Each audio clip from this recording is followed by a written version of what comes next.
favorites. We here for the latest. South side or the north side, not tuned to the greatest. Home team for the home teams. Both sides got our own rings. On the mound or the long ball, but we don't pull the wrong strings. Yeah. It's that time of the year now. Wrigley or guarantee, so the whole league that we here now. New show with a new mood. Discussions and interviews. Trade rumors that might be. This is Pinwheels and Knife. Yeah. What's going on, everybody? I know we're late. We don't need 4 comments telling us we're late. You guys ready? Yep.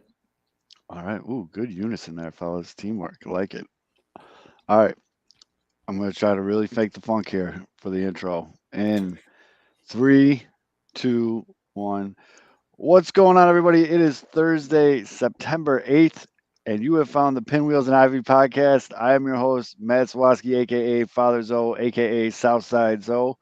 And with me, as always, Mr. Aldo Soto. I guess I'm going to try to be the Pippin to your Jordan for your flu game today, Zoe. Yep, I'm struggling. And K-Fids is drafting a bunch of kickers in his big money fantasy league. And then rounding out the squad, as always, the new guy, NASCAR Mitch. What's up, NASCAR? Pretty good. I guess that makes me Steve Kerr. So that's actually a pretty solid. Yeah, I like that. We got a lot to talk about. Fuck up the intro this time either. So we learned from last week. We did. It's all about building blocks, Mitch. That's right. It's all about building blocks. That's how we get to where we're going, bud. I have a feeling that our confidence scores in the White Sox are going to be a little bit different this week than they were last week. We're going to get into that. Cubs had a great debut from a pretty highly touted prospect that the bar was set. And he delivered. He looked good. I watched it. That much more. So let's buckle up and let's tap this keg. As always, the show is brought to you by Sports Mockery, sportsmockery.com. Make sure you download the app, turn on push notifications, so you'll be the first one to find out when the White Sox clinch the AL Central. Sports Mockery, sportsmockery.com. Turn on those push notifications. Also, this show is brought to you by us. A lot of time, a lot of effort, a lot of our own money go into this show, ladies and gentlemen. So show some love on the pin tweet at Pinwheels Ivy Pod. And also there is merch still floating around somewhere. I think you can still buy it. I'm not really sure. But give it a go. All right. Well, I mean, I hope you didn't just give that notorious Pinwheels Ivy negative bump to the Sox. I don't see how.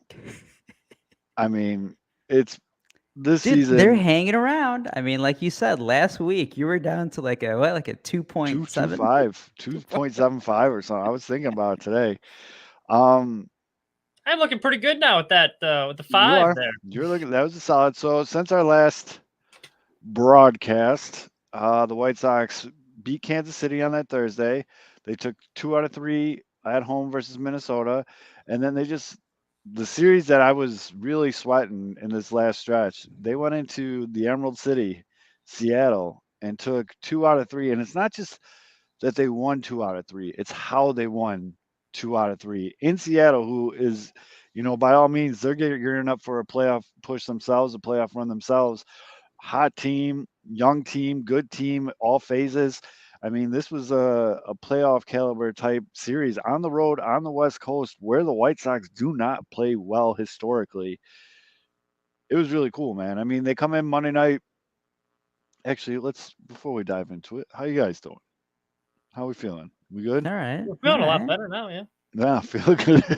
Feeling good. I just feel like I just dove right into it. Like we needed a little buffer there. The audience doesn't give a rat's ass about how we're feeling. They That's came true. into the baseball talk. They're excited. That's smart. Sox needed this because I think the last 4 broadcasts have been Sox, they're done. It's over. We were wrong about them. They're dead. When Steve Sohn said enjoy the ride, it truly has been a ride. It's been a roller coaster of a season in every sense of the world. And I hate roller coasters to begin with, but this has not been an enjoyable ride. But there's been I'm with you on that, Mitch. I'm not a roller coaster guy. I gotta take this hood off. I can barely hear people. Oh, especially those amusement park ones where they're slapped together by a bunch of teenagers and there's a couple bolts. I will not go on any of those. The ones that they can pack up and travel and There's that video that came out this week in India, that thing that goes up and down like it looked like a flying saucer, went up and it came down, no brakes, just plop. It's probably like, I mean, for you guys as Sox fans, you guys are obviously feeling it the day by day. It's probably like the old Iron Wolf at Six Flags. Yes. It's bumpy. It's going to hurt you all the way through. You get some enjoyment out of it, I guess. Mm-hmm. Hopefully by the end of the season. You're saying, thank God it's over. Yep. For some people listening, it's like prom night. Anyways, I'm glad your mic kicked in like super loud on that. Anyway, yeah, I mean, I think we need to clear the air on something here because as the White Sox have been turning it around a little bit, I saw a little bit of it.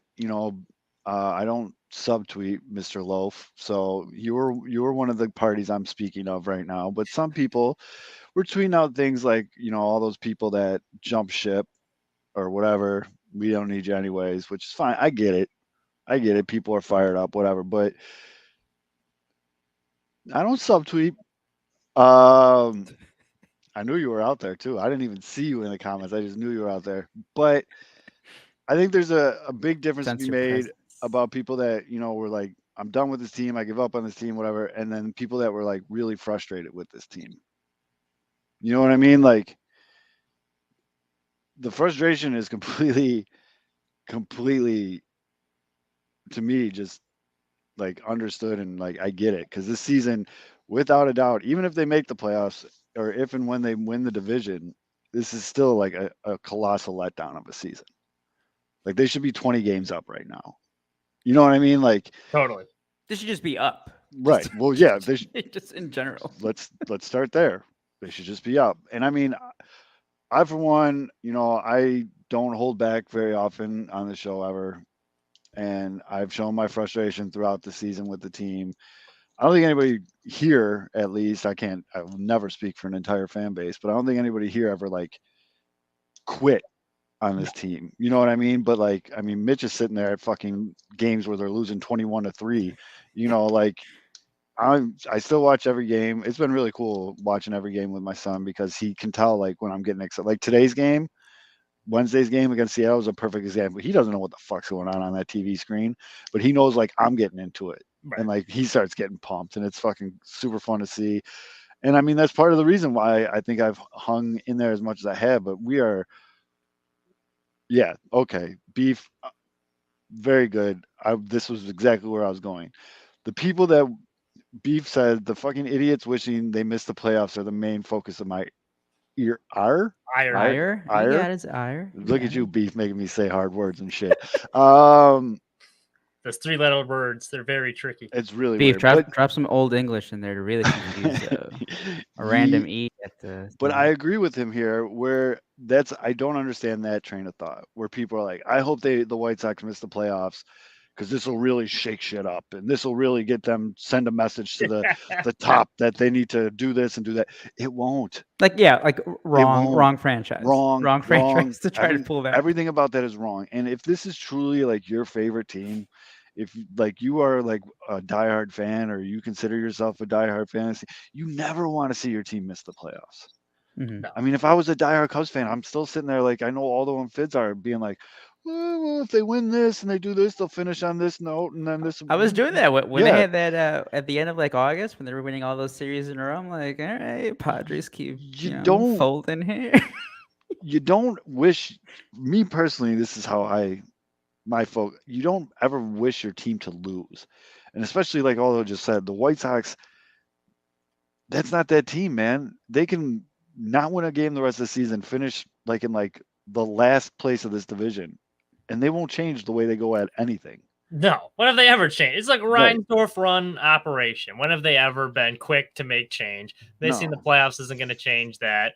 I mean, look, I'm never going to tell anyone like how to fan for like the people that like jumped off the ship or have been frustrated. It's been a frustrating season. Like I don't blame them. Unless it's doing the wave, then I'll tell you how to fan. Don't do that. But otherwise, like, please stop doing that. God damn, stop doing that. Especially when this is a rabbit hole here. When it's a close game in the 8th inning, like most important game, let's do the wave. Like a Southside tradition since like 20. Terrible. But we all know who's behind it. I mean, if My Sox Summer would please stop starting the wave during crucial moments in games, I would greatly appreciate it. Fucking guy. But I totally agree. Like, why would you want him to miss the play? It's not going to accomplish anything. No, I don't get that. I don't get that. And I think it was a friend of the show, Buzz, who hope Buzz and the fam's feeling better. Over at On Tap Sports, he tweeted out a poll just saying like, do you want the Buzz or the White Sox to miss the playoffs or you whatever?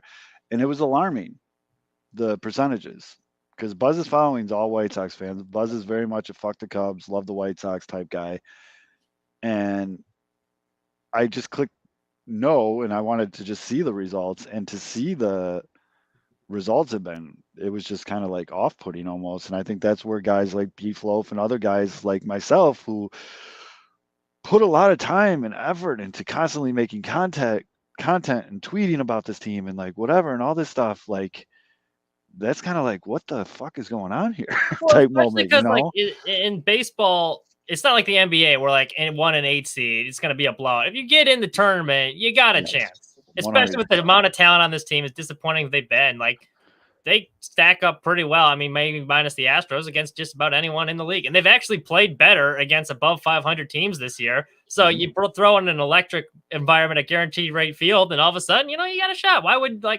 don't know why you, especially for the lack of playoff experience we've had the past 10 years, why wouldn't you want more playoff games? Here's one word as to why the White Sox just need to get into the tournament: pitching.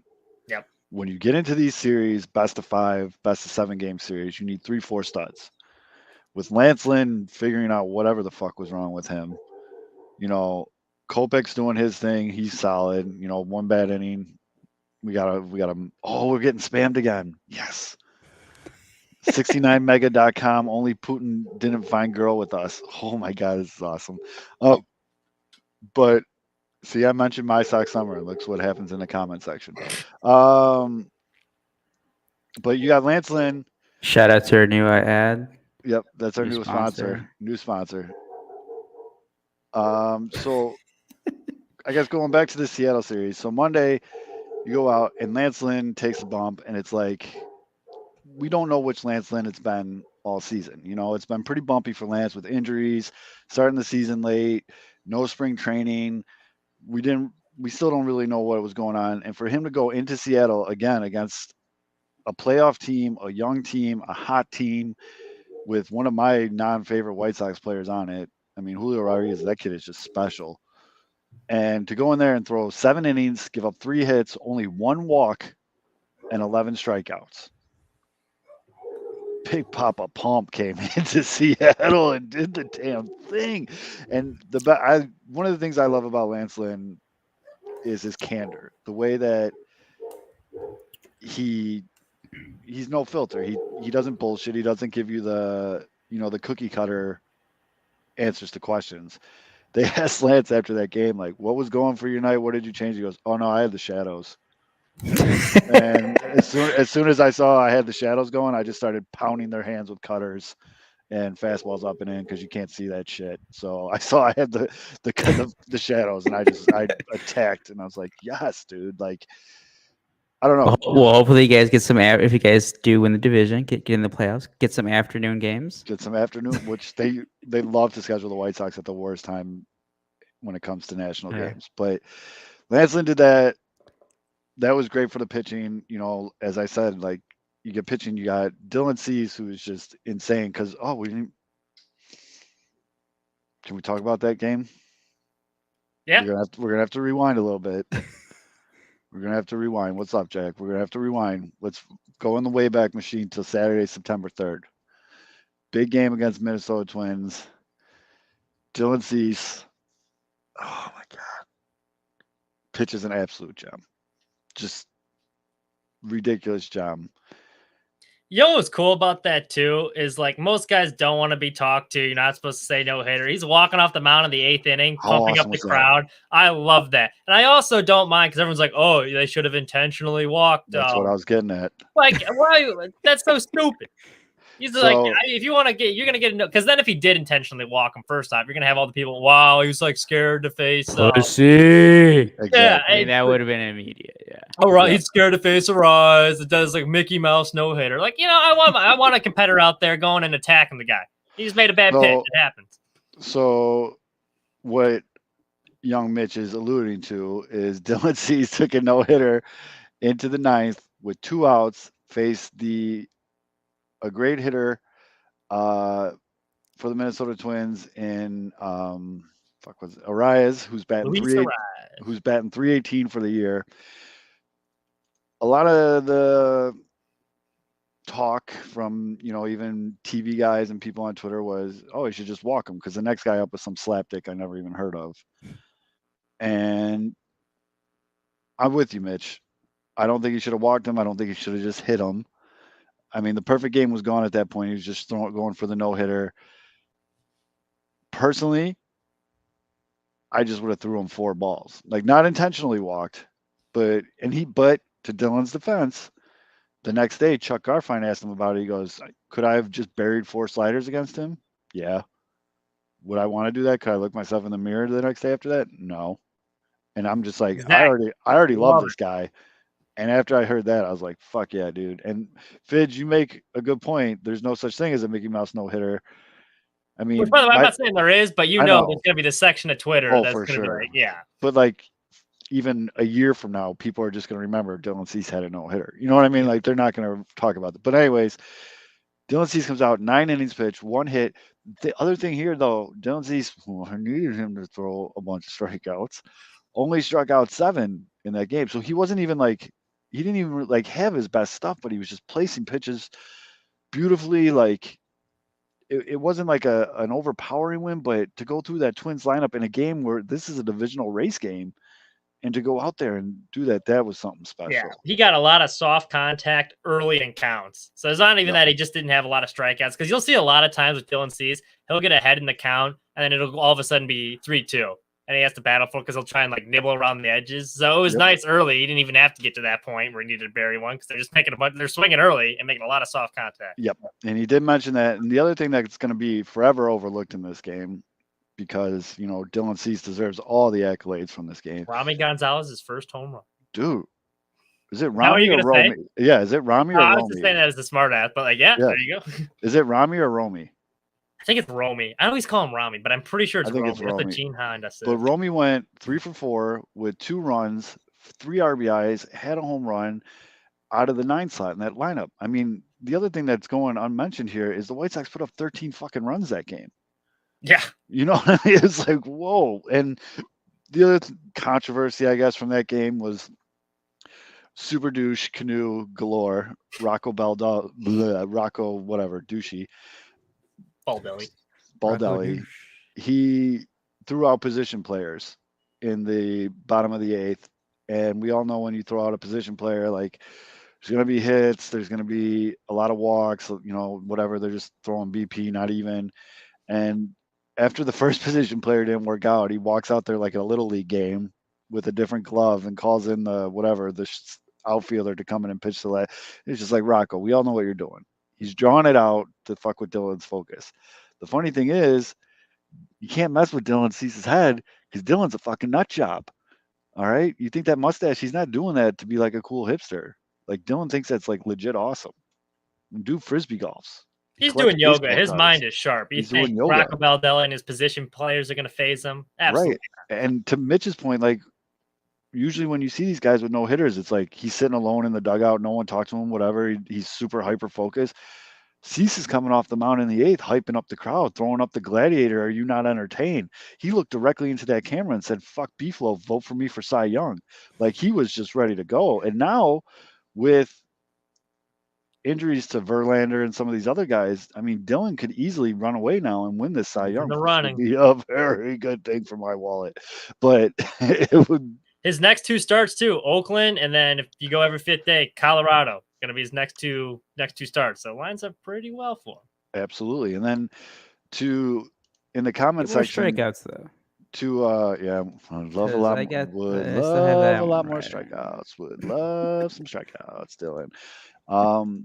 To a good friend of the program, Mailman Jack's point here. How good has Elvis been? Yeah. Because the wild thing there is. Sorry, ESPN is just blasting an ad in my ear.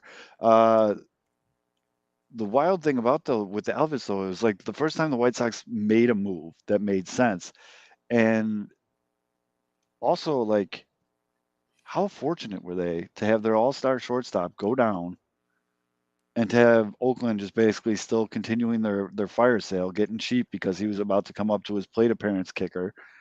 And we're just like, yeah, dude, you guys go ahead, man. And it was there for the White Sox. I mean, the stars lined up.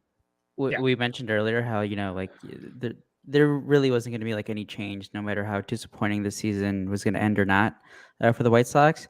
But I guess you can say kind of Tim Anderson's injury that led to this, gives Rick Hahn a little more leeway. He's like, hey, look what I did. Okay.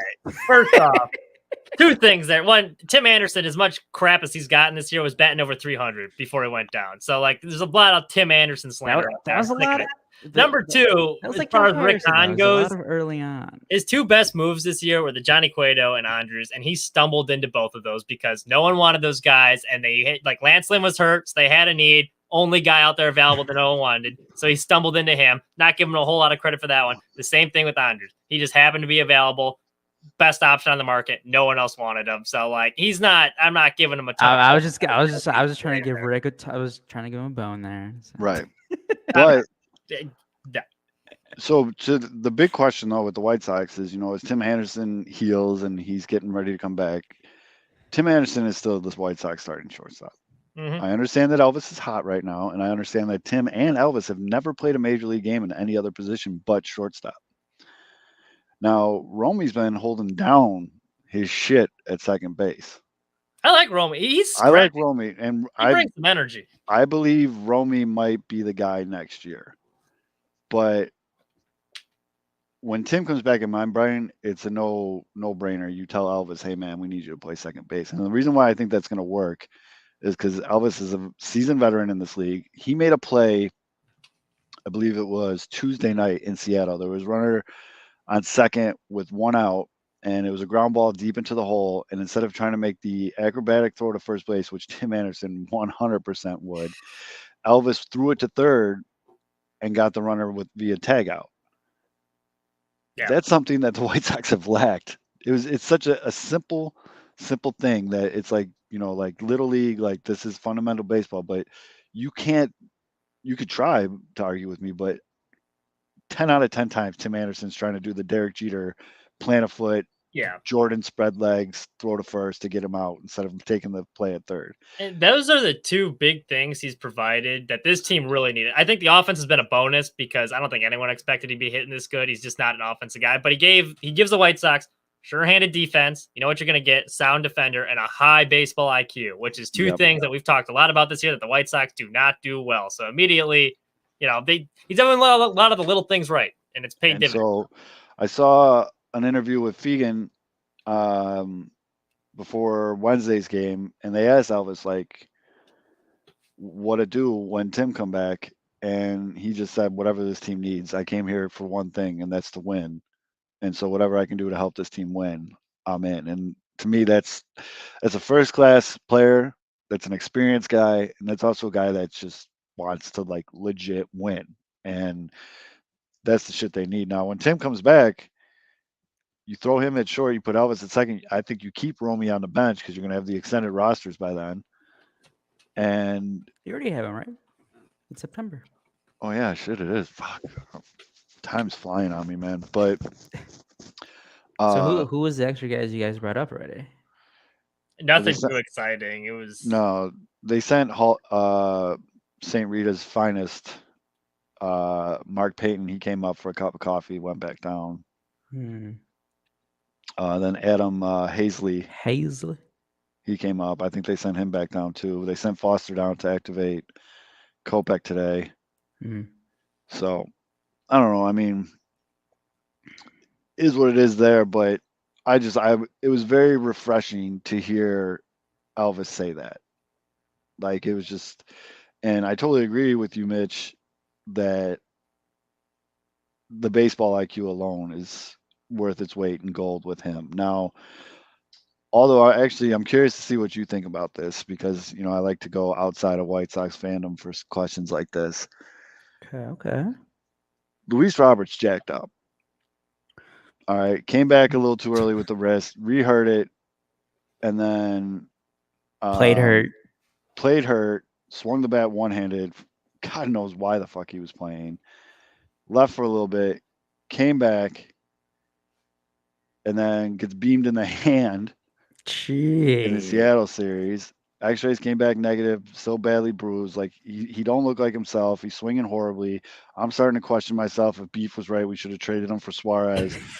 But I'm kidding. But I personally think they need to shut him down for like a solid, like for the regular season at least. Yeah, maybe. I don't know about the full boat, but for at least like a week or two, man. Like he's not soft. He's trying to play through all this. He's just not right, and he's not helping the team. Now, with that being said, there is a faction, there's an idea being floated around White Sox Twitter of the White Sox using this extended roster to say, fuck it, let's bring up Colas and see what we got.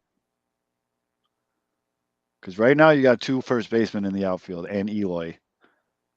And AJ Pollock hasn't exactly been a wagon on defense. Right. So at least with Colas, you get late though. He's been all right. He made that he didn't have to jumping catch at the wall. And I mean, but with Colas, he is, as we've mentioned countless amount of times, he's not a 19-year-old. Right. He's like 24, isn't he? He's been hitting absolute lights out in Birmingham, which is a very tough park to hit in. He's got a pretty good arm. He's a little bit more athletic he's a better outfielder than Vaughn and Sheets, which, I mean, I could put a glove on a potato and throw it out there. But, I mean, do you give it a shot? You roll the dice a little bit? For the first part, I definitely agree with you.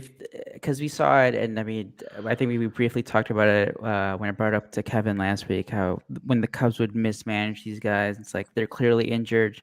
They're trying to play through it. They're hurting the team because they're injured for whatever reason. Obviously, guys are always going to want to play. You have to take that away from them. Like, you have to do what's good for them, for the team. Yes. We saw with Luis Robert. Yeah, like he was still hitting the ball. Like I think it was during that Baltimore series. Like he was still like hitting some balls very hard, but at the same time, he looked absolutely just in pain swinging at other times. Yes, you can't have that. So definitely, like I think for position players, it's 10 days. So give them the 10-day IL. Yep. At least minimum.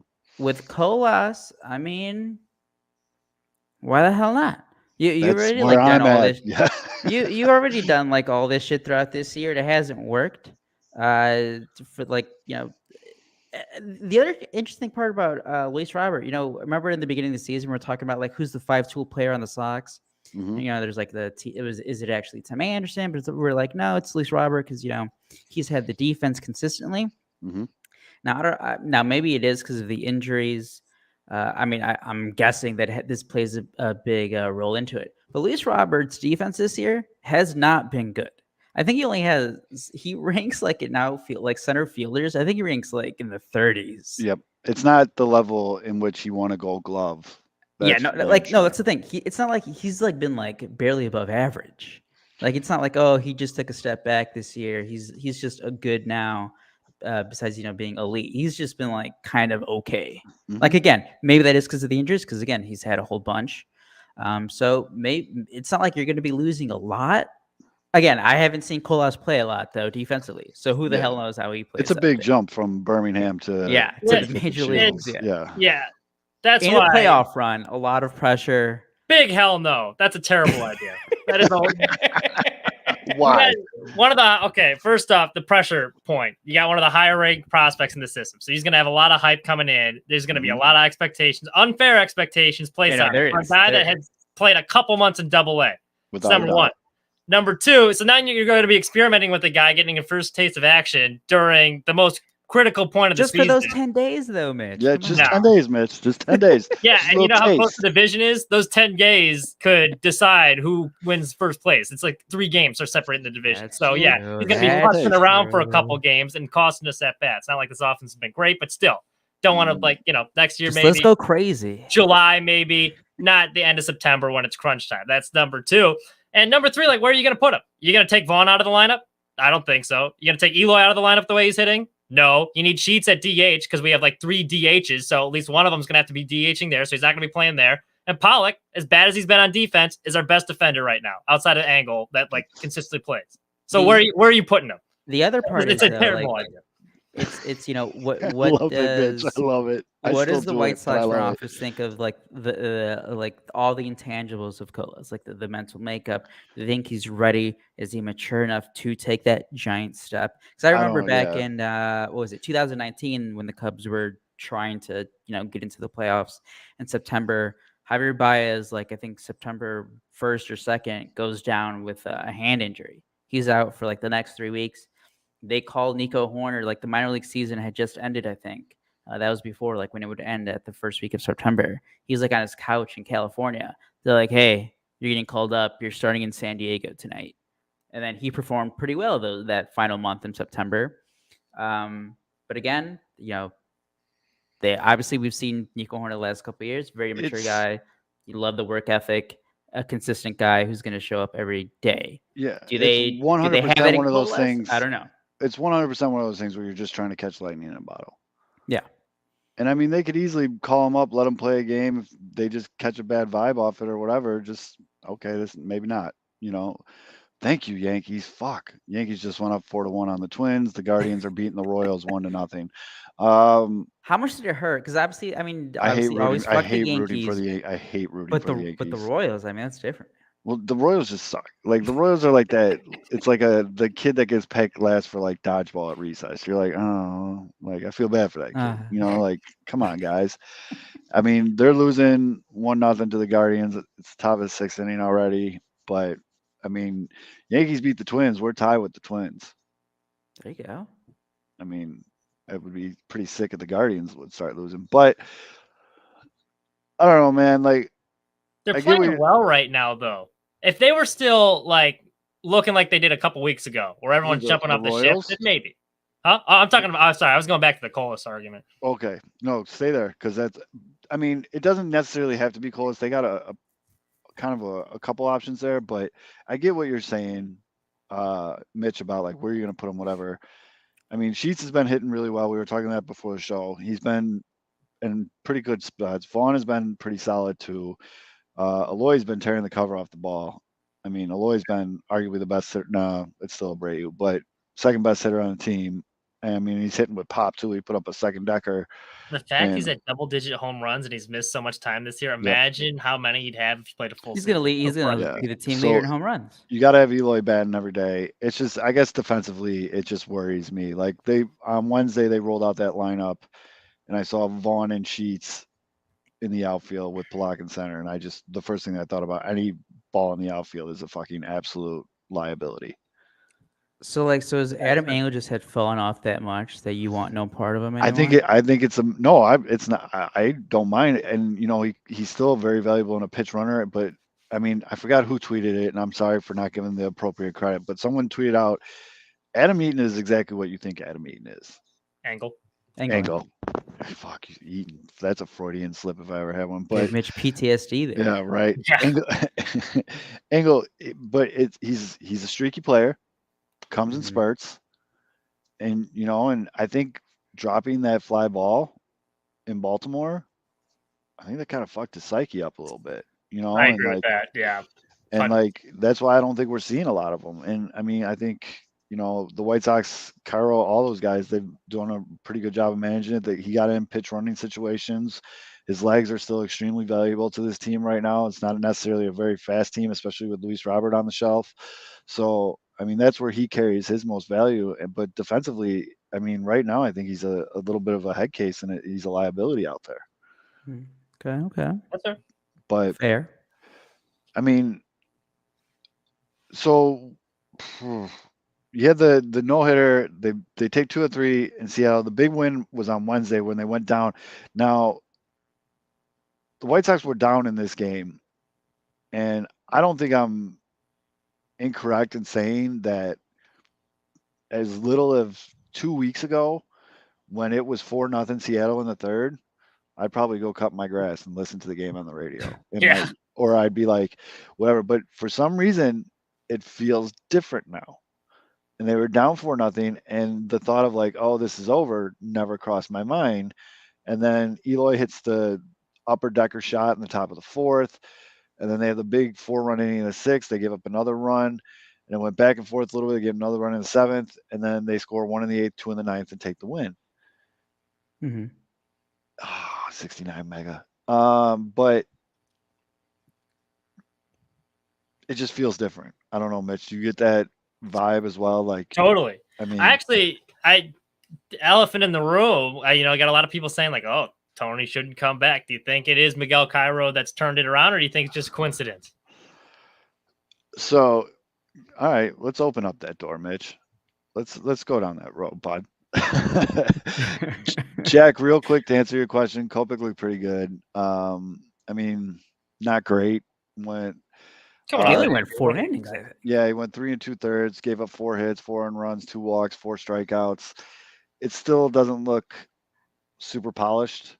It doesn't look, like where he wants to be. But his first game coming off the injury, I'm okay with it. It wasn't terrible. But yeah, all right, Mitch. Let's get into it. So this is a big topic of discussion. As we all know, Tony La Russa left the team due to medical reasons, has not been back with the team. Still don't really know too much about it until Kaplan tweeted out his bullshit, but as you don't know on this show, Kaplan doesn't really carry too much weight. It's been Cairo's show. And the White Sox have, I don't know if it's coincidentally, have turned it around since Cairo has taken over the helm. Now, I want to say this, and I'll obviously, as always, you guys will say your piece, but I want to say this. Miguel Cairo didn't walk into the locker room his first day and hit the ball in the air button. You know what I mean? It did, but what I will say, and I said it about Tony during the season as one of my criticisms, is I think Cairo just brings just this whole new wave of energy, man. I've said it multiple times on the show, I don't picture Tony in my head giving a big the fiery speech, a fire let's get the fuck up type speech, or get these guys going. And then you see Cairo post game, pre-game interview, he has this energy in his voice, and he's ready to go, and it's just it definitely feels different, and you can kind of feel that energy with the product on the field. And you're seeing it a little bit more with these guys, because we'll use today's game as an example, Wednesday's game. When they were down 4-0 a couple weeks ago, they do a dugout shot on TV, and it looks like a morgue, but these guys stayed up, stayed energetic, and ended up winning a game. Now, would that happen if Tony was in there? I don't know. No one knows. For the people that speak in absolutes, how do you say that? You can't absolutely say that. You don't know that. It's just, you don't. But all that being said, if it was my decision, if the White Sox gave me a call like they like to do, and they asked me what they should do, I think Cairo, you tell Cairo this is his show now, and you let him finish the year, because I don't want him doing things with the uncertainty of if I'm going to be the manager tomorrow. You know what I mean? I feel like you need to you're at this point now where you need to kind of pick a lane, because the players probably don't know, he doesn't know, whatever. And then you got fucking Kaplan tweeting out oh, I talked to Bob Nightingale, another great source, and he's just yeah, they're hoping Tony still makes it back before the end of the year. No, see, but that's the thing. Of course they're gonna say that. But that's the thing. Yeah, we went. Yeah. Bob Nightingale. He knows. I know. He is 95% of what he does we can make fun of. I know. But somehow he has at the end. He has Sox. Right. And so I think it should be, dude, imagine if the Sox fucking come back in the last week, Tony comes back and they just lose the last they 5 just games lose. It would be chaos. And unfortunately, bad now. It would I shouldn't say unfortunately, but if you look at the remaining White Sox schedule, they do have those 3 random games in San Diego. Tony's currently in Arizona, because that's where his doctors are. So I can easily see that being Tony just getting on the John Madden bus, and for the last 2 series, San Diego and then Minnesota back home against the Twins. Yeah. I swear to God, if that happens and they go 0 for 6, oh my God, I swear to, oh my God, I'm getting mad thinking about this hypothetical situation.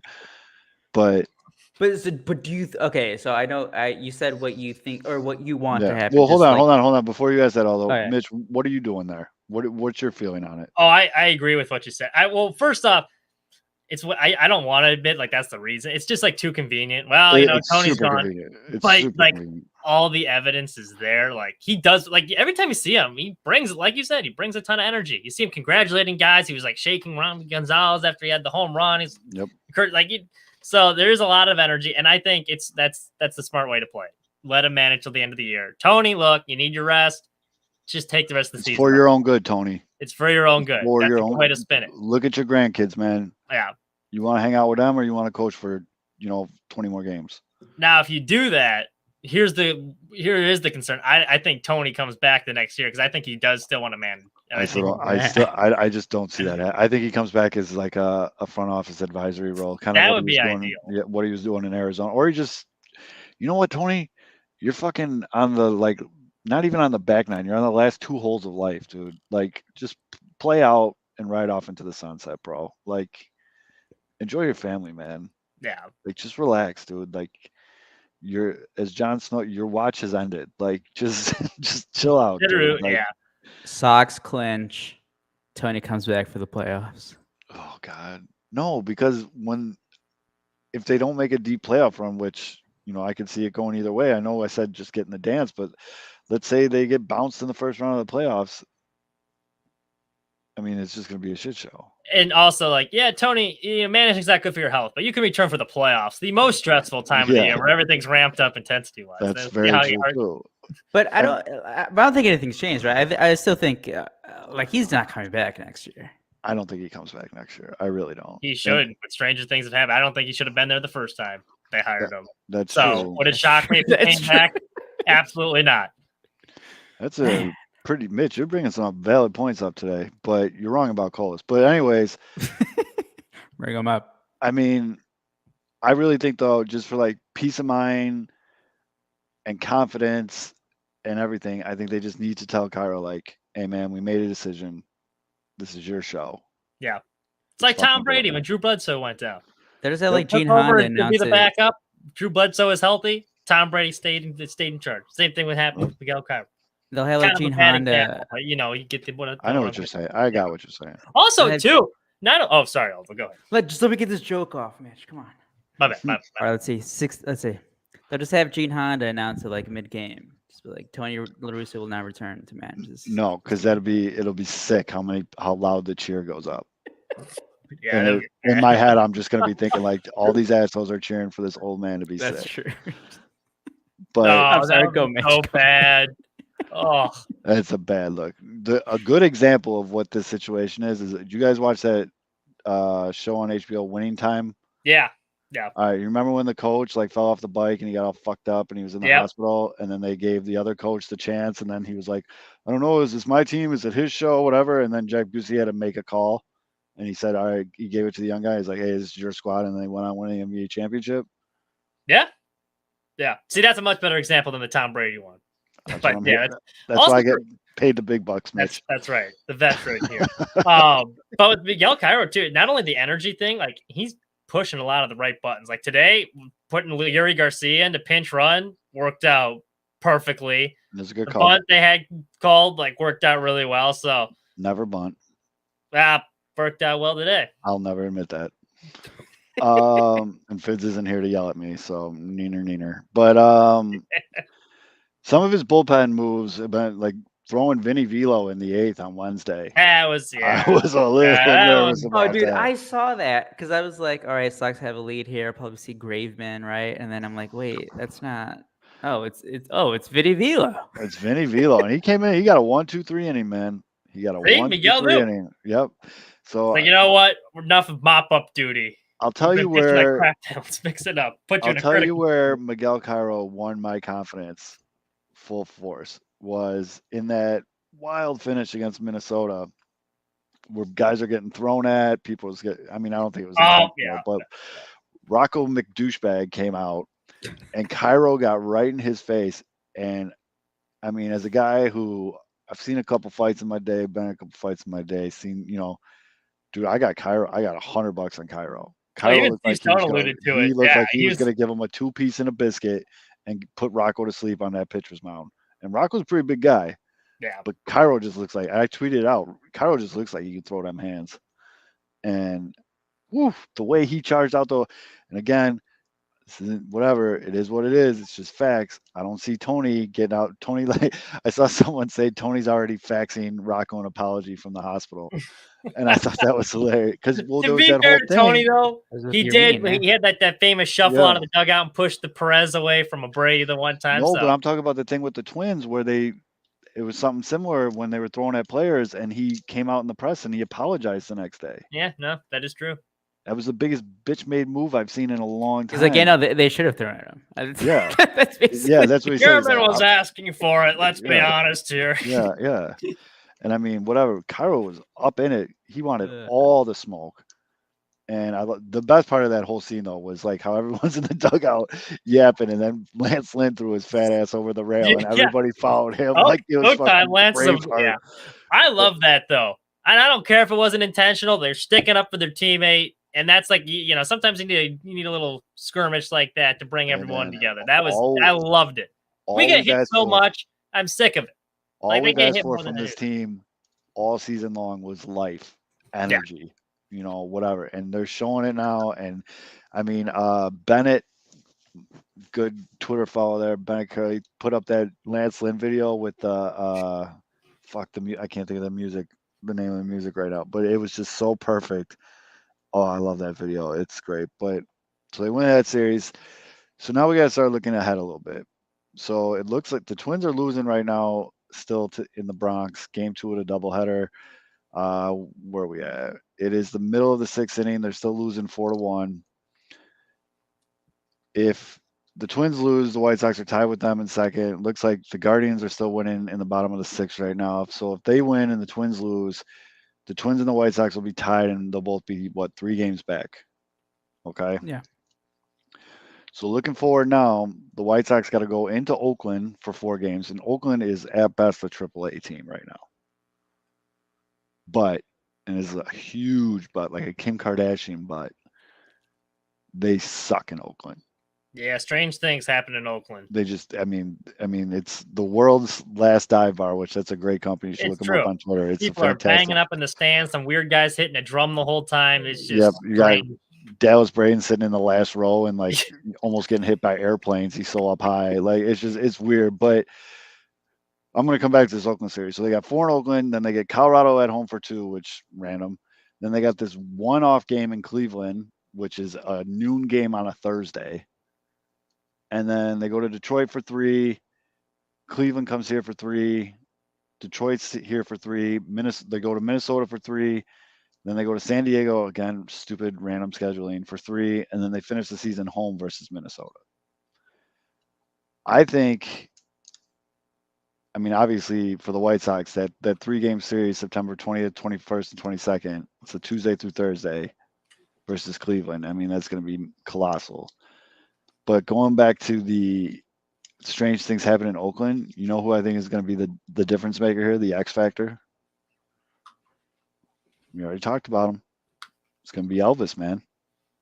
Revenge game, well, Elvis? I mean, he knows the stadium. He knows, whatever, like seasoned veteran like that. I think it helps. I mean, it definitely helps going into the series. And the White Sox are going to be rolling out Cease on Thursday, Giolito on Friday, Lance Lynn on Saturday, and Johnny Cueto on Sunday. I mean, they're coming in guns blazing. By all means, they should sweep the series. I mean, no excuse. No excuses. Really good. Yo, like that's a great point. Same thing with Seattle. Like, and he even said he's like, "Yeah, I'm pretty comfortable playing in this ballpark because I was playing there a bunch, and it showed." Yep. So. Yeah, it showed. I think you keep Elvis in that leadoff spot for all 4 of these games in Oakland, and I mean, anything less than 3 out of 4 is a disappointment. Yes. Yeah. Anything less than 3 out of 4, because on the flip side of things, if you split, it's like fuck you guys again. Well, the next 7 games, realistically, they should win 6 to 7, at least 5 of the 7. Well, and then you got Cleveland, who's going to Minnesota tomorrow, or on Friday, Saturday, Sunday. And So who do you root for there? They split. You hope for a split. Yeah, you just want them to beat the shit out of each other. Start throwing at each other. Rocco, do what you do, Rocco, and be an asshole. And start throwing at each other, doing all that shit. Like, get all that shit. But then Cleveland's gets the Angels at home for 3, that random Thursday noon game against the Sox. And they get 5 games. 5-game series against Minnesota in Cleveland. Ooh. That's another one. Beat the living fuck out of each other. And then they come here for 3. They go to Texas for 3. This is a big series now. This next one, September 27th, 28th, and 29th. Tampa Bay comes to Cleveland for 3 games. Ooh. Now, for those of you that don't follow the rest of the league, the Yankees are doing a choke job of historic proportions in the I think I said AL last week there's no shot they're not going to win the division. Right. Well, and so at this time, at the end of September, Tampa Bay could be very easily playing to win that division for a better seeding in the playoffs. So for them to come into Cleveland for 3 games at that time is massive. Absolutely, because remember, that's around the time when the White Sox are going to be going. San Diego. The White Sox are going to be playing. No, they're in Minnesota that time. Oh, Minnesota. Yeah. And then they go to San Diego. But this is the thing that grinds my gears a little bit, MLB. Cleveland finishes their season with 6 straight home games against the Royals. Why? Well, it's got to be rainouts. Yeah. That's probably. And you know what? We had plenty of games against the Royals too, and didn't take advantage of them. Right. So more power to Cleveland, I guess. And I mean, Mitch, you brought it up when we were talking before the show. You just kind of have to hope at that point KC's got like their whole farm up, and they're telling these kids you're playing for your spot next year, and they come out and just steal like 3 of those games. Yeah. It's not out of the realm of possibility. It really isn't. I mean, we've seen it before, but it's just no scouting reports on any of those guys either. They're all like, "Hey, it's our first taste of major league action." That's the thing. They're playing for something, especially for pitchers. Like if they haven't really seen the pitchers, if they just throw out a couple guys out there to start. Yeah, have some kid come up there and start throwing fucking cheese, man. 100 mile an hour, just chad. I don't know. The White Sox, I think going through that schedule, I think they have 25 games left. What do you think is like their magic number of wins to get here? 3, 4, 5, 7, 9, 11, 13. Are you just counting every W against the Twins and Guardians? No, 13, 15. So if they win every series, it's 17 wins. Okay. Seems reasonable. That's what you got to be shooting for. I mean, yeah. Let's go for 9. Yeah, and then that's winning every series. Like, yeah. So you guys, I think, right at what, 86 wins? Yeah, they're at 69 nice wins right now. So that's why we got our new sponsor today. The 69 Mega. Yeah, perfect timing. Yep. I just want to know why only Putin didn't find girl with us. Nah. Oh, does that mean like everybody can except for Putin? Except for Putin? Maybe they're pro-Ukraine. Well, this one says have good time, find your love. Only Putin didn't. I mean, Mitch, I don't know your situation, bud, but if you're a single guy on the prowl, I'm locked up. Oh, okay, fair enough. Fair enough. I didn't know, so fair enough. I mean, just Worst in case. inquiry, yeah. It's always good to have the farm system stacked. Exactly. Throw that in the back pocket, bud. You're young. But it's wild, man. This team is just. I mean, think about that though. Think about where the White Sox. I think you brought it up last week, Mitch. What was like their preseason number? Like 95 from Pacoda. Right who now, is very conservative with their predictions. Historically very conservative. And like the best teams, maybe they'll win like 93 games. And now we're talking about like division winners at like maybe 85, 86, 87 wins. Now, do you guys feel the same way about? I just feel like Minnesota's just deflated.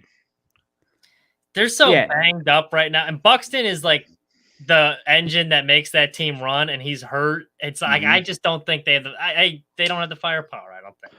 And I follow a couple beat writers for the Twins, like and bloggers and stuff. Just I get the vibes from their tweets recently, like White Sox fans had like 3 weeks ago. Yeah. Where you're tweeting like you just got punched in the dick. And people think that the White Sox have had injury problems like the Twins this year. Right. Good God. Bad. That last series before the All-Star break, when they were at home, I think it was a 4-game series, right, against the Sox, and they lost 3 or 4. I mean, that just told me all of it. Like they had the chance at that time to like really like step on the White Sox neck, and they played like shit. And then they just go into the Bronx, and the Twins just can't beat the Yankees. Yeah, they can't beat the Yankees. I tweeted out, I was like, I hope the Yankees just treat this like a playoff series. And just beat the shit out of the Twins, because they do it every year. Speaking of Yankees, though, real quick, your boy Joey Gallo, is he laughing it up right now or what? You got the Yankees still floundering, and he's living large out in LA right now. What was the Yankees lead up to? It was up to 17 and a half games, right? Yeah. At the time of this broadcast, it's down to 5 on the Rays and 6.5 on the Blue Jays. And that 5 is a lot closer than. And to tell you, the Blue Jays are one of the hottest fucking teams in baseball, right? Bo Bichette like woke up and remembered how to baseball, because he's coming out hitting 3 bombs in a game and hit a bomb again today. Like I think the Yankees lead has gone, because I think even last week or a couple days before we recorded, I think it was still like at 10 or 11 games. Mm-hmm. So that's just been cut in half in a week. So I think it was a couple weeks ago we were recording, and like every division was just a blowout. Yeah. And we're like, the only division that's close is the AL Central. But right now you got the Yankees with a 5-game lead over the Rays. We all are very aware of the AL Central situation. Astros have won the West. I mean, they're up 10.5 on Seattle, and then the next closest team's the Angels at 27.5. That's where we thought the White Sox would be at this point in the season. Yeah. But then another crazy ass race is the NL East. Mm-hmm. Yeah. The Braves have come back like a fucking rocket ship, and they're tied now with the Mets, who've been excellent too. Like, yeah, I mean. But that is just what I mean. Phillies are in 3rd place in that division. They're 11 games out, so it's the Mets versus the Braves. But that's going to be a ton of fun to watch. It looks like the Cardinals got the Central locked up. They're 9 games up on the Brewers. Dude, the Brewers were in 1st place. That's true. At like the trade deadline. Yeah, the Cardinals have been playing amazing baseball.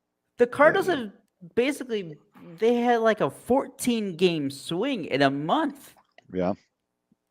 Fucking Cardinals. But I mean, yeah, Goldschmidt, they got the Pujols story going on there. Nolan Arenado is playing to the all-star level that he should be. Their pitching's coming around. The Cardinals are fucking Lars Goodbar. Yeah, fake name. But the Cardinals are an absolute unit right now. And then the Dodgers they got a slim 19.5 game lead over the Padres in the NL West. But dude, the Rockies are 36 games back from the Dodgers. That's insane. I mean, the Rockies are just like in similar position as the Cubs. Rockies have 10 less. The Rockies have 10 less wins than the White Sox. The Rockies are just bad. Yeah, but they have 59 wins. I'm just saying to put that is that is yeah. That's unfortunate. That is very unfortunate. When you put it into perspective like that. But just I mean, no plan. Now more than ever, though, it is wild card or bust for the White Sox. I mean, division or bust. Yeah, there's 7 games out of the wild card. It is. You don't win the division, which it should be that way, by the way. Right. They did have to make a wild card. With the Mariners and the Blue Jays getting hot, and then the Orioles still playing out of their minds, like the wild card is not even a thing for the White Sox. I think so. I think the way it's shaping out, if the White Sox, let's say they do come back and win the division, I think it would shape out. Would they play the Blue Jays in the wild card? Or how would that work? Let me hear. I can. Because it would be Houston against the last wild card, right? Or do they do it by Yeah. So it'd be Houston against. Would it be MLB.com that would have if the playoffs were today type thing? Yeah, they should. And while I'm looking this up, yes, Jack, we've spoke about it every week, and I know all those feeling on it, but I still love the Pujols story. If I'm being honest, I'm following that more than the Judge one. Like that one's a little bit more interesting to me. Mm-hmm. I'm in the minority there, but like I really want Pujols. I'm sure when I've been hating on it, but I'm sure when he gets to 700, I'll be like, all right. I mean, obviously, we're talking about like one of the greatest hitters of all time. So yeah, I'm not going to be completely a sourpuss on it. It would be Houston, against Toronto, Yep. New York against the Seattle, and then right now the White Sox would be playing Tampa Bay. Ooh, Tampa Bay. Okay. Who's been hot, but that's the White Sox have an uphill climb in the playoffs. But again, with the pitching that they have, and if this hitting continues to stay hot, I mean, why not? Well, that's the matchup that like some of the fans wanted last year, that they thought they'd match up better against Tampa Bay than Houston. Mm-hmm. Which they do, because Houston just fucking Houston, right? Just lose Carlos Correa. Does not lose a stride at all. I'll be honest. For me, anyway, I don't really care who they play first round. Just get in the tournament, bring on whoever it is, and let's go. Obviously, yeah. But I'm just saying, like. So let's get to your confidence numbers. So last week we were way down. We were way down last week. Way down. I think I was at a 3. So I was way down. I shouldn't say. You're looking at 2.35. I think. I was the one that was way down. I was a defeated man last week. Kevin still was at a 6, I think. Kevin and Mitch stayed up, but we were coming off of just getting swept by the fucking Diamondbacks at home, which I think those games are still going to come back to haunt us. And then there's so many that are going to come back. That one, the Baltimore drop, it's just. Well, Baltimore's good. Baltimore's a good baseball team. Yeah, when you drop a pop up with 2 outs and 2 like in the ninth, that one you're gonna be thinking back on the running in with triple play against the Twins. For what it's worth, Baltimore would be in first place in the AL Central. Oh yeah, okay. Oh yeah, I do want to address this because Kevin keeps every time I say that the AL Central is the weakest, he's like, "Well, no, it's the NL Central." The Cleveland Guardians would at best be in third place in every other division. Yes. Yeah. At best, at third, which would be the NL Central. And those are the facts. I mean, like it is what it is. Milwaukee, who you said was 9 out, they got 71 wins. So, yeah. Like, I mean, the Texas Rangers have 59 wins. The Angels that we love to clown on have 60 wins. Yeah, but like they should be right. I mean, both with Texas and the Angels, at least there's some talent on those teams. Like, what did Colorado have? They had Chris Bryant. That's about. I mean, there's really not a whole lot. You don't have to kiss up to Kevin. He's not here. Chris Bryant's still a former MVP when he's on the field. No, he's good. He's just having a rough year. But yeah, hate to see these Colorado fans turning on him. It's getting ugly out there. Rough. All right, dude. Year 1. He's there for a while, guys. He's there for buckle up, man. He's there. That move really made no sense for either side. No, it definitely did not. I mean, I get it made sense for Chris. He got paid closer to home and got paid. Yeah, I guess that's true. So confidence number wise, I was actually thinking about this today because I knew you was gonna ask. I'm boosting it up. All the West. I'm boosting it up. 6.57. Okay. Mitch, confidence level? 7. You're like even, right? You're like at a 5. I was at a 5. Yeah, I'm at a 7. Nothing too crazy, but a little bit more optimistic. All right, I'll go back up to a 5 because they have been playing better. Cairo ball working. Cairo ball, maybe. And Fitz is in the comments right now, but Rockies have a few dudes coming. They definitely do. They got a first baseman. Is Michael Toll something whatever. He's a switch hitter. Dude just hits nukes from both sides. They'll get their ass kicked by the Dodgers either way. I mean, the Dodgers are just ridiculous. That's the thing. You can say that they have all these dudes. The Dodgers have as many or more. I mean, the Padres. It's like it doesn't matter. At best, right now, the Rockies are playing for a wild card in the next couple of years. Like the second wild card. And their management's bad. Like you think White Sox management's bad. Colorado, it's a whole thing. It's kind of brutal. But I mean, when the Dodgers get Aaron Judge this offseason, it's really gonna suck. You both grown because you know it's a possibility. Oh, it's totally a possibility. I mean, At this point, you can't not expect it, right? It's just I'm sitting here on September whatever 7th, 8th, 7th, depending on when you're listening. But I think DeGrom goes to Atlanta, and it's going to be like one of the biggest like treason moves of all time. And I think Judge goes to the Dodgers. And then Ohtani to the Cubs. I don't hate that. Like that actually, I could see both of those happening. Absolutely, and Ohtani to the Cubs, I would love. I would love that for the show. I would love that for my friends. I would love that the White Sox only get to play him 3 times. I would love all of that. How old was Glavine when he went to the Mets? Was he like at the end? Like way at the end of his career? I'd have to look it up. Because I think I remember him. I think he won like his 300th game against the Cubs, and he was with the Mets. But I'm pretty sure that was like his final year, final couple years. But yeah, I mean, DeGrom still has like at least a few more great Dude, years. DeGrom is out there pumping 103 like it's nothing right now. That would be hilarious, just outside looking at. Oh, I would love to watch baseball world burn. New York. I mean, between the Yankees potentially blowing this division and then the Mets, they could be blowing division too. Well, now they're a half game up on the Braves, but they could be blowing this division too. And then to watch a generational pitching talent go to your division rival. Yikes. That'd be so good for baseball, though. I would love every second. Oh, that would be great. And then they face each other so many times. He's carving up. Not anymore. Not with the new schedule. I mean, they still face each other. They're still facing each other. Yeah. But they don't. It's not like now where it seems like the White Sox play the fucking Royals every other day. But I do want to bring up one Cubs thing because it deserves to be talked about. Although Hayden Wesneski, fellow ski, yeah, skeet. He was a pretty sought after prospect. You guys had some high hopes for him. Whatever. He made his MLB debut and kid showed up. So, what's your early take on that? So going back to he was traded for Scott Efros, who's a middle relief guy for the Cubs, who kind of came out of nowhere last year, and then this year was great again. And I remember when the trade went down, I was like, what the fuck? Because again, it's like he is a little older. I think he's like 28, 29, but it's like a guy that you don't have to pay for. You're basically a cheap reliever for like 4 more years, and like you're trading him all of a sudden. But it looks like, at least so far, again, it's only 1 outing, 5 innings, fantastic innings. It looks like Jed Hoyer did it again, boys. But this guy, I mean, for at least now, that slider is fucking ridiculous. Yeah, I don't know if you guys saw the highlights or not. I did. I love I'm always a big fan of when they show like the family in the stands, and I love watching his family wig out and like. But I watched the highlights, and part of me wants to say like I need to see it again because that could have been a lot of adrenaline going. Yes, but I mean, from what the early returns after one game, kid's good, man. Well, that was the other thing. So, like, obviously, there's the initial shock for me, at least. It was like they traded a guy that was very likable.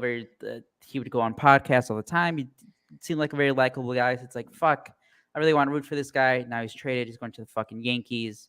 Damn, that sucks. Yankees. But however, there's a ceiling to that guy. He was only ever going to be a reliever. You're getting a starting pitcher in return. Everyone knew the numbers. The numbers were like good this year at AAA for Wesneski. Overall in the minors, he was like okay, but this year he started to turn around a bit. We knew that he was going to come up eventually in September, and I remember his first start in the minor leagues, with the Cubs in the minor leagues at AAA. He went like an inning and 2/3. He gave up 8 runs. He got rocked. He walked like 6 dudes out, and we were like, "Fuck, what do the Cubs do?" But he's been pretty good after that. Obviously, he has his debut, 5 innings, 8 Ks, only gives up a couple hits. And again, it's just that slider. He just has an elite slider. Thing moves like all the way across the plate to the other side of the box. These guys have no chance. It reminds me of kind of a little bit. Not like obviously it's not going to be the same, but like when Carlos Marmol was closing out games, like in 07, 08, 09 for the Cubs. That's a name I haven't thought of. And that slider was crazy. And that's what this guy has. His other, I think he throws a fastball and a sinker too. I think all these new metrics that I've seen, pop up on the timeline, they're not so much in love with the sinker, I think. But, for now, he's going to be able to get by with some velocity. And then that slider, we saw it and again, it was against the Reds. Teams, reeling. But it was, again, we have to take as many positives as we can because, the Cubs only had like 57 wins. So there's not a lot of winning that we get to root for now. But that was at least one of them. Although, who would you have next year, ideally for the Cubs, starting 5 rotation? Oh, I saw that. So I don't know if this is going to be done because maybe Ohtani. Because I don't know if he's going to have to be included in the trade. But if somehow the Cubs can pull this off, I saw this top 4. It was Ohtani, Stroman, Steele, Wesneski, and then I would add just like Hendricks as the 5th starter because he's still coming back. Yeah. Mhm. That's a Solid good 5. starter too. Yeah, that's Solid 5, guys. not too bad. That's a big if. A couple wild cards there with Steele and I think Wisnowski, but yeah, right. But they pan out. That could be. You got to think one of Steele or Wisnowski are included in the Otani trade. Perhaps. Well, that's the thing. Yeah, you never know. If If it has to happen, cool. Yeah. Because that's the thing, though. They also have Keegan Thompson. They can add him in then. Mm-hmm. He's either going to be, then he'll be the 4th starter or he'll be in the trade. It's all right. Cubs have some guys. That's why all this panic about the Cubs aren't going to compete until 2025 or whatever. No, they got yes, some dudes, they don't have all the pieces, but they have some. And again, as long as they fucking spend money in free agency, they can cut that timeline a lot shorter. Yeah, I mean that I don't buy that timeline at all. Let's go Kansas City. Let's first and second one out. Okay, there you go. You live bet them, Joe. I should. Oh no, that'd probably jinx them. But I'd be sick if they won. Also, another Cubs thing. Nick Madrigal last month hitting 300. See, everyone was down on Nicky 2 strikes. I never abandoned my man. We don't call him that anymore. He doesn't like that name.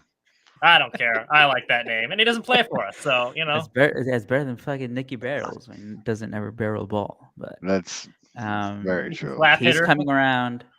I'm very curious. The dude from Cleveland who came over, the big DH, Franmil Reyes. He's hitting 280, slugging 500. He's only 27. That's cool. That DH guy. I'm surprised Cleveland gave up on him so quick. That man's a unit.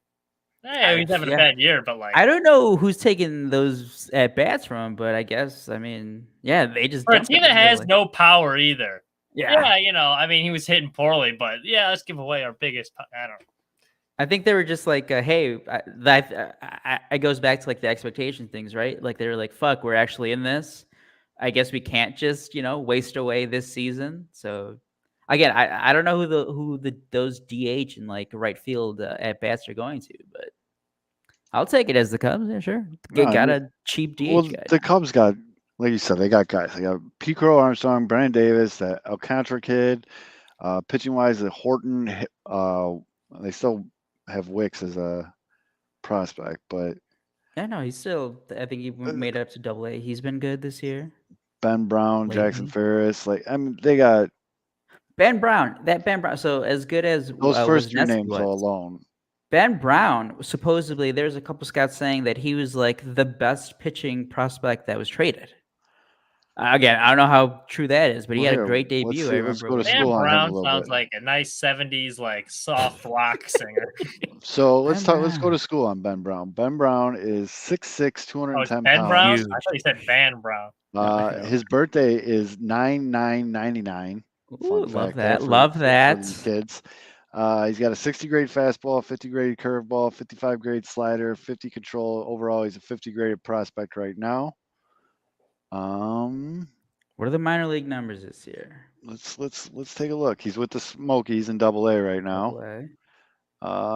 With playing it with 2 teams in 2022, he's got 5 wins, 5 losses with a 3.41 ERA in 21 games. Solid.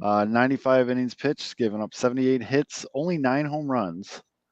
Walked 33 guys, 134 Ks. Oh, read the innings again. In That's 95 innings. 95 and 33 95 innings. Yep. With a walk to strikeout ratio of 33 to 134. I mean, just the size alone. Lance Lynn. That's kind of a lot of walks too for. That's true. 95 inning. Right. That's a big Steve walks a lot of guys and strikes out a lot of guys too, and we're still opponents are only hitting 218 off him. He carries a 1.17 whip. So it's pretty solid though. Pretty solid. That's the thing. The guys have some ammo for throw him in the Otani package. Give him all. He didn't even hesitate. He was saying yes before you even finished that sentence, Mitch. I am all on board. Like Pete Crow Armstrong, if it's Brennan Davis. One thing though that is a positive for the White Sox. Have fun in Orange County. Is their farm system has taken a significant leap forward this season. Yeah. I mean, with the development, Colson Montgomery's been the guy we thought he would be. I mean, Fizz has been banging that drum since they drafted him. I mean, he got into the top 100. What's he doing right now? How's he doing in Double A? I haven't looked. And then I mean, Colas is. I think Colas there is like that worry, right? Let's not talk about his Double A stats. Oh no! Bring him up. What's the big boy doing when he got to a real ballpark? Well, he's only played 8 games. Oh, okay. Small sample size. So all you have to say is these are bad numbers, but small sample size. So yes, bad numbers, small sample size. He's slashing 129, 125, 161. Yeah, but let's give him a small sample size in the most critical point of the season. Up in the big 129, 125. No, that's Montgomery. Oh, okay. Mitch. Well, Slow down with the fucking remarks. I see you trying to fucking Say it again, Mitch. He's trying to dunk on me. What's Oscar doing? Oscar's slashing 312, 371, 576 in Birmingham with a 947 OPS in 42 games, and he's got 13 home runs in. Because all the line of protection Montgomery's giving him, they're pitching around Montgomery. He's not getting anything good to hit, so he's getting all these meatballs. Let's be honest. They definitely are no Blake Rutherford, but those are pretty fucking good numbers. What's up, Small? But yeah, I mean. Is Blake Rutherford still with the Sox organization or not? He's in there somewhere, I think. I'm still scrolling down. I think he's AAA, isn't he? He's not in the top 30 prospects. Yeah, I mean, he's like 26. Yeah, I mean, he is old. But how's Cespedes doing this year? Let's look at that. 262, 331, 444 with an OPS of 775. Yeah, let's call him up too. Decent. This is not going to go how you think it's going to go, bud. I think the thing though, Oscar Colas is 23. I mean, everybody else is pretty young. Damn, Davis Martin's 25. Yeah. No, Cespedes is 24. Shit. I don't know. I mean, yeah, it's time. I mean, one of those guys is going to be your right fielder next year. You know what? You know they're not going to spend. Start the season. That is fine with me. Impressed during spring training. Absolutely. I just can't wait to see what this Noah Schultz kid can do. Well, that's still like years away. Yeah, I know, but people are pretty. He'll take over for Cease when he goes in free agency. Mm-hmm. By the way, quickly, look at the nice little Blake Rutherford story we got in the chat going. Yes, oh man, that's the dude. His mom was at the Apple store. She was whining he didn't get a fair shot. Wow, really? Oh, Sox organization strikes again. Well, speaking of which, yeah, so apparently the White Sox ruined him for the next 3 teams he got DFA'd by. Fuck out of here, Dallas Keuchel. God damn it. Fucking Royals. Why do you suck so bad? First and second, no outs. End of 7th with first and second. Taking too many notes from watching the White Sox. Yep. Played them so many times. Like, I think this is how our offense is supposed to do it. Just strand him. Don't lose 1-0 to the fucking Guardians, please. At least the Yankees got out of trouble. That's a Guardians victory if I've ever seen one. 1-0. 1-0. Probably like on 4 singles. It was like a fielder's choice that scored the run. Why is Garrett Cole getting this? What did he do? What do you mean? What is he getting? So in MLB The Show, they have a new feature this year where if a guy does something cool, like Bo Bichette hitting 3 home runs in one game, he gets supercharged, where his card is now a 99. And I just got a notification that Garrett Cole is supercharged. Oh, jeez. But what did he do? Out like 12 more guys. Hold on, I'm pulling up the box. By the way, again, it's great that Dylan Cease has made this huge jump this year. Oh shit! Okay, 14 strikeouts in 6 innings. The Twins are struggling, bro. It's great that Cease has made this huge jump again this year, and I think it has gone throughout the year, because early in the year he was having big strikeout games, but like throughout the year, I think he has tried to limit get more contact earlier in counts. So that's why we've seen his strikeout numbers go down. But Dylan, we got some guys betting on you. Yeah. Need some love, Dylan. So be a little selfish.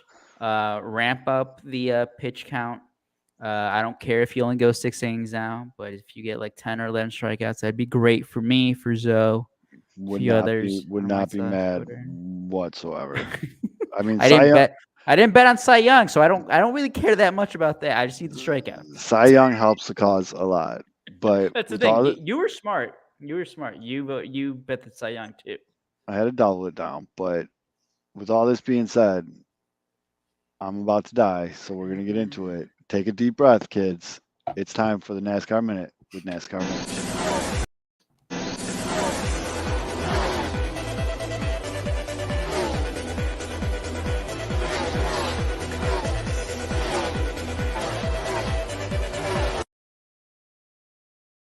I mean, we should just play that for 60 minutes and call it a show. All right. I agree. Take it away, Mitch. All right. This weekend, it was the playoffs. First round in Darlington. Darlington is kind of a beast of a track. They call it, their slogan is too tough to tame. And the walls talk there, man. They do. First off, before we get into the race spot, as you know, not a big Chase Elliott guy, but shout out to his car this week. They let a fan design it. It was some girl in the hospital that designed the car, and it was like all these puppies and whatnot on it. So I'm like, all right, you know what? That's cool looking car. Dope. Good story. Yeah, that's kind of dope. Yeah. And the backstory was like therapy dogs like helped her when she was like going through. So I'm like, all right, you know what? Good for Chase. So race starts, and they call it too tough to tame for a reason. This track is wild, and it's a 4-hour long race. So you got to be focused the entire time because it dragged at times, if I'm being honest. So Chase Elliott immediately, stage one, he hits the wall. Car destroyed. No one was near him. With the puppy car? With the puppy car. There's only one explanation for this. There was no one near him. No one near him. Car didn't break down. He's a pretty good driver. Just doesn't hit the wall randomly. He hates puppies. That's the only thing I could come up with. Wow. Another reason why you shouldn't like Chase Elliott. So he's immediately out of the race. Puppies confirmed. Destroyed the puppy car. So that was a theme. I mean, it was kind of like an outlast and survive everyone. So we'll just go through the list of some of the contenders that they had there. Kevin Harvick, guy we were talking about last week with the Busch Light car. No, that's Joey Logano. Kevin Harvick, he's going along. He's in 10th late in the race. You know, he's feeling pretty good about himself. All of a sudden, there's like smoke coming up in the car, and it just burst into flames, like in the middle of the track. He has to like bail out. Huh? Was he smoking? He might have been, if we're being honest. But he bails out of the car. It was kind of fun. Like, it was legit on fire. You see him like crawling out of there, and he was pissed afterwards. They're like interviewing him. It's like, NASCAR is making these bullshit cars that catch on fire every week. It's like, I can't stand this. We're like, yeah, well, Kevin's going off. So then there was Martin Truex Jr. He's a guy that just missed the playoffs, if you recall, last week by like 2 points. And he's been very good this year. He's been 4th in the regular season points because he didn't get a win. He missed it. But he's trying to show everyone, he's like, you know what? I'm still talented, damn it. So he's leading the race late. He's having a really good day. And then all of a sudden, his engine just blows up. And so he's out of the race. And he was so sad afterwards. He's getting interviewed. And he's like, we just had really bad luck this year. I don't know what's going on. I tell you, so he almost felt a little bit bad for Martin. You see this, although this kid's just laughing at this guy's pain. Go ahead, yeah. Mitch. I mean, that's what you get for driving a Toyota, like terrible. Oh, shots fired at Toyota. Yeah. Although I guess it was the Ford that caught on fire, so that's not like those cars are that great either. I guess so. Drive a Chevy, like Daniel Suarez, who, unfortunately for Daniel Suarez, my guy, he had to start in the back of the field because he failed pre-race inspection 3 times, so he couldn't qualify. He had to start in last, and then he was a lap down. He gets the lap back. He drives all the way up to 4th. So he's having a really good day. And it's late in the race once again. So he's in a pretty good position. Then he kind of gets run into the wall by a wall, excuse me. The wall is too tough to tame. They talk. He gets run into the wall. Car all of a sudden feeling a little shoddy. So he goes to pit. When the pit happens, Kevin Harvick's car caught on fire. So that's like bad for him because all of a sudden he's in the back of the field because it kind of ruined his pit strategy there. Then he sped off a pit lane, got another penalty, had to start a lap down. So that essentially killed his race. So Kyle Busch, the guy with the good energy drink, we don't really like him either. His Toyota was pretty fast too. No, that's Kevin Harvick. He's the guy that's caught on fire. Yeah, we're trying though. We're trying. He's up front late in the race. There's not much time left. He looks like he's the favorite to win. He won stage 2. He's been good all day. His engine blows up. So they're saying he might have missed like a gear shift, but it was like a yellow when it came out. So like, who knows? So all these cars just get knocked out one by one.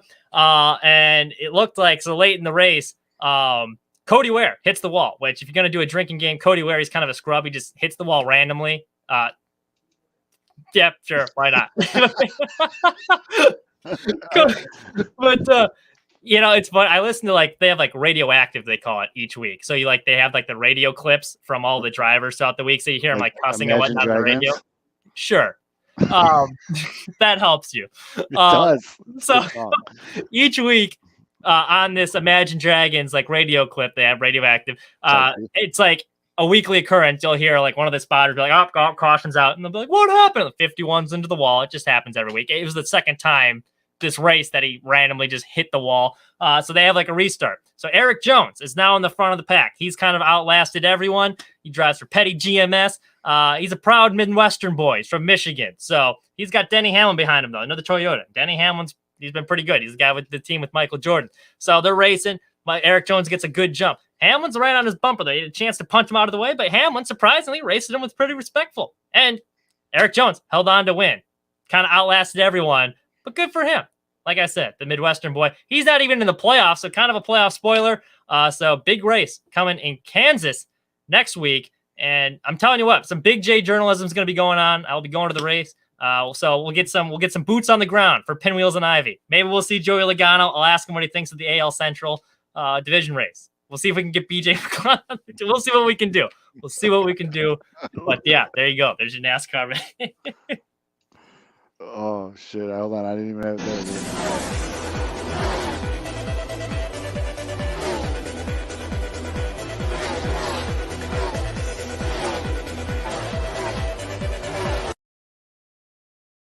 Joey Logano, by the way, let's see if you can get him right.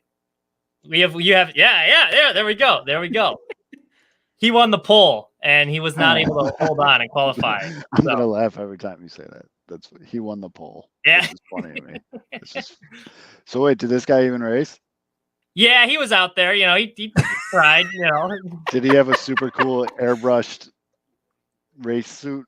I'll be honest, I don't know. The only time I saw him was near the end when he was getting lapped for like the fourth time. And like it was funny, it was like the last lap, and you see Eric Jones and Denny Hamlin having this battle. And then there's BJ McCall like, oh crap, let me get out of the way. So you see him slowly moving into the lower lane as they pass him. It was funny. Like that's Did the he only time wave to him like this? Huh? Did he wave to him like this?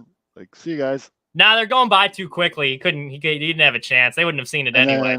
This scary motherfucker, his car blew up. His car blew up, and then he was cussing out NASCAR. Somebody died. There is a dead mechanic out there somewhere because that guy's car blew up. Because this dude scares me. He's more mad at NASCAR, because like this year's the first year that everyone gets the same car parts. Like, so you can't really cheat because back in the day, people would have these souped up. Wait, this guy has the same car parts as everybody else? Yeah, but their shop is just so bad they just can't put together the car properly. It's all about how you set it up.